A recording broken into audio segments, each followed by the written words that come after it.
আসসালামু আলাইকুম গাইস, আমাদের জামশেদ হুজুর যে কিনা ঘরের বাজার হানিনাথ থেকে বলছে তা কিনা ইদারিং কালকে একটা কন্ট্রোভার্সিটা হচ্ছে সেই কিনা একটা ছেলে তাকে বলছিল যে আমার ফিলিস্তিন ভাইয়ের জন্য আমার বুক কাঁপছে। আর তিনি উত্তরটা কী দিয়ে জানেন? তিনি উত্তরটা দিয়ে তুই নামাজ পড়স।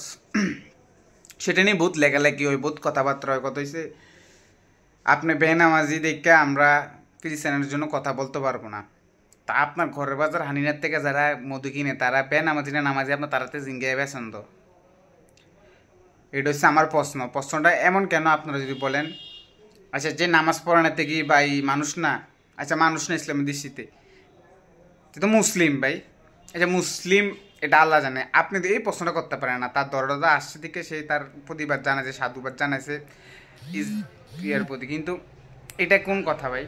আপনি হয়তো সাপোর্ট দেন, আপনি সাপোর্ট ছাড়া সাপোর্ট দিবেন এটা তো হয় না। এই জামশেদ ভাইকে নিয়ে অনেক হট্টগুলো হয়ে গেল।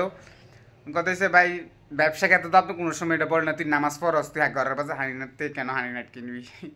নিজের স্বার্থ আসলে সবই শেষ, পরের স্বার্থ আসলে আমরা বিবেকবান হয়ে যাই, এটাই বাস্তব।